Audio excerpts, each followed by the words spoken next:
And by the way, one of the most important elements for your skin is cholesterol. You can't have healthy skin without cholesterol. Many skin diseases like eczema and psoriasis are associated with problems processing cholesterol in the skin. In fact, one of the best things you could ever do for your skin is eat liver and eat eggs and drink milk and eat cholesterol. I was about to say, I've read Michelle Obama's, because she tells us what our kids are supposed to eat in the schools, and then what she wants is what they eat, and it's literally prison food.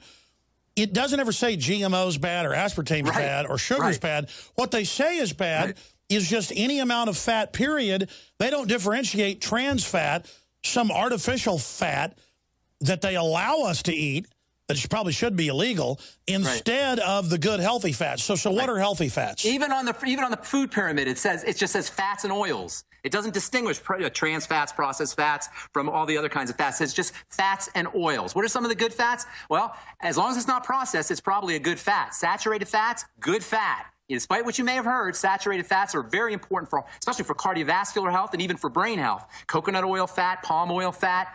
Unsaturated fats, got to be a little bit careful with, but we know there's two unsaturated fats called essential fatty acids that are unbelievably important for the health of the nervous system, for the health of the skin. Fish oil is not exactly an essential fatty acid, but it's a derivative of essential fatty acid. Very, very important for blood health and for cardiovascular health, for brain health, for skin diseases like eczema and psoriasis. Fish oil capsules can be very helpful. Omega-6 fats, for a long time, nutritionists were telling you, oh, you don't need to eat omega-6 fats. Everybody's got enough omega-6 fats. Well, as it turns out, that's not true. We need omega-6 fats and we need omega-3 fats. And here's the thing about fats that people miss, Alex. When you eat fat, it helps your body transport and access fatty nutrients that are in those fatty foods. So you eat some coconut oil, you eat butter, or you eat some kind of fat, that turns on the bile, and that turns on the pancreatic enzymes, and that turns on the stomach juices that will now allow you to access vitamin A, to access vitamin D, to access vitamin E, to access vitamin K. So if you're depriving yourself of saturated fat, if you're depriving yourself of unsaturated fatty acids and essential fatty acids, you are depriving yourself, in essence, of fatty vitamins and fatty nutrients that can have beneficial effects on literally every single system in your body. And this is an important distinction, by the way, between watery substances and fatty substances. Watery materials like the B vitamins and vitamin C and electrolytes, these are nutritional substances that dissolve in water. These watery substances are used by the body quickly. Because they're watery, they go right to work. They're used for energy. They give your heart energy. They give your brain energy. Let me shift gears into another subject. Why is iodine? Because you always say it's so important in epigenetics. Dude. Iodine's crazy, crazy important. Iodine, well, first of all, if you ask your average doctor, your average layperson about iodine, they'll tell you about the thyroid, and that's true. Iodine is a very important element for the thyroid, but it's way more important than just for the thyroid. Iodine is a glandular support vitamin. That means the various glands in the body, the thyroid gland and the adrenal glands and the pancreas and the thymus, these are glands secrete hormones. That's what a gland does. It's a structure in the body that makes and secretes hormones. And they need iodine to be that engine. Exactly. Iodine is extremely important for brain health. In fact, one of the leading causes of mental retardation around the world in babies and children is iodine deficiency. As I was saying earlier, in landlocked countries that don't have access to seafood, iodine deficiency is somewhat common. And by the way, one of the best ways for women to protect themselves from breast cancer, which now affects 1 out of every 8 women, aside from breastfeeding is a great way to protect yourself from breast cancer. It may be that the epidemic in breast cancer is related to lack of breastfeeding or shortages of breastfeeding. But in addition to breastfeeding lowering your risk for breast cancer, iodine is a tremendous way. It's so elementary. We don't have breast milk. We don't have iodine. I mean, they're just targeting us at every level. They take out iodine. They add bromine. I mean, it's a conspiracy. Back in the 20s, they said, put iodine in the salt because people were being brain damaged, birth defects, and then they took it out in the 60s. Who is making all these decisions, Pharmacist Ben Fuchs? What do you think's going on? I mean, clearly it is a program to make us absolutely dumber than a box of rocks. And it's working, too. I mean, look what's happening around the world. Why are people accepting poisoning of the air through chemtrails, poisoning of the water with antibiotics and drugs, poisoning everywhere, poisoning the food we eat with pesticides, and poisoning the very genetics of the food we're eating with GMO crops? Why do we accept this? How does this even become something that we don't question? It's because we have been dummified and made docile and mollified through fluoride in the water, through prescription drugs, through television, and through subliminal programming for the last 100 years, maybe even more, Alex. And it's time we wake up. And this is the beautiful thing about what you're doing is, and what people like you are doing is we're waking people up. We're helping people understand that the ones who are making the decisions for us are government people, medical people, healthcare professionals who are making these kinds of decisions don't have our interest in mind.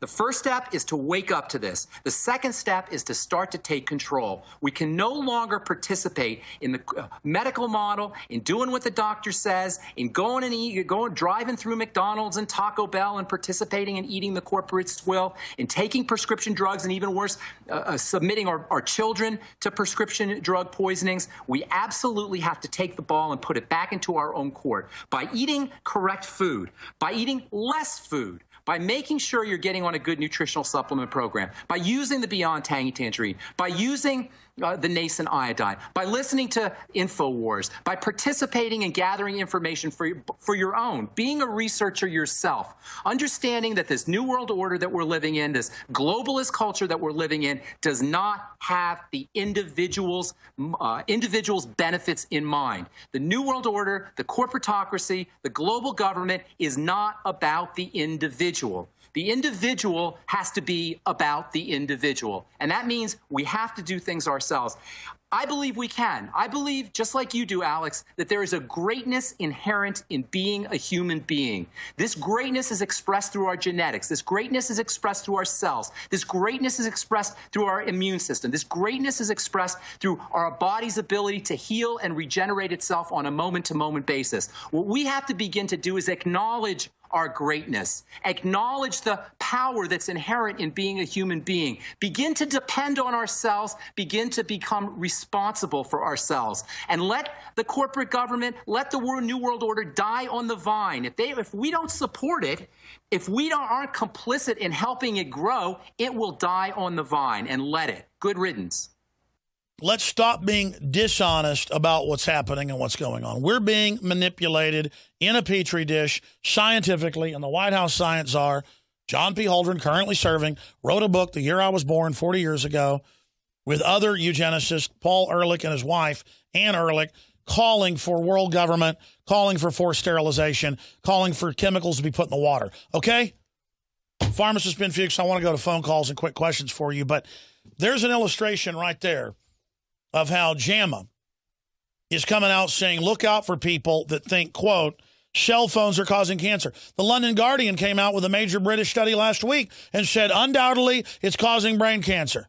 It's a microwave system. I mean, GMOs are being used for population control. Of course they are. Governments suppressing alternative medicine. Of course they are. What do you think the FDA does?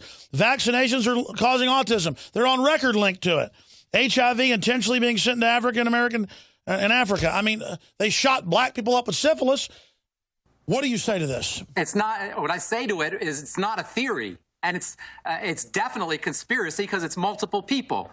By definition, it's a conspiracy, and it's not theoretical. The fact of the matter is that government has an interest in maintaining itself, like all organizations do. There is an antagonistic relationship between the government and the individual. You and I are individuals. That means by nature, there is going to be an antagonistic relationship between the governed and the governed, and that between government and the governed. And that's unfortunate, and it's not a theory, no matter what JAMA says. And how the heck can they dispute the fact that you can electronics, like a cell phone, can tweak the genome and manipulate the cell, which at the end of the day is a bioelectrical system? How can it be avoided? But, I mean, they knew 30 years ago when they did cell phone studies that it was giving rats cancer. Of course. It vibrates the DNA at point-blank range into your brain. The contract says don't hold the phones up to your head. DNA is electrical. DNA emits electrical energy. DNA is a radio frequency transmitter. DNA emits light. DNA emits something called biophotons. I'm not making this up. Go on Google and look it up. No, that's how jellyfish glow in the dark. Bioluminescence and your DNA is the same thing. So, of course, if you have an electrical system, you can interfere with it with another electrical system. That's not rocket science. Well, no, I mean, literally, it's a microwave relay system. You put it right up to your head, and they get the brain tumor right on the side. And what do you think happens when you put it next to a cell? Of course, you're going to create changes, epigenetic changes, by the way. And all the changes that we're talking about in a cell that occur with fluoride, that will occur with BPA and estrogen mimickers, these are, by definition, epigenetic modifications. The gene, this is so important, Alex, the gene is responsive to the environment. The gene listens to the environment. Oh, no, you just have a gene to get a brain tumor on the side of your head where you use the phone. You deserve to get it because you had bad genes. No, your genes say if you put a microwave oven, but don't worry, the London Guardian said it's only for those that use it 15 hours a week. I see people with their kids everywhere holding them up to their heads, and they literally tell me I'm a conspiracy theorist. How come with the trillions of dollars in the last 50 years that we spent on this war on cancer, cancer rates are just as high, if not higher, as they were 40 years ago? Well, they're a lot higher. I've seen a 7-fold increase in women's lung cancer. That was a really strange report I saw on ABC News last year. Why? It seems like women are getting hit harder. Well, women have more fat in their bodies, and toxins tend to accumulate in fat.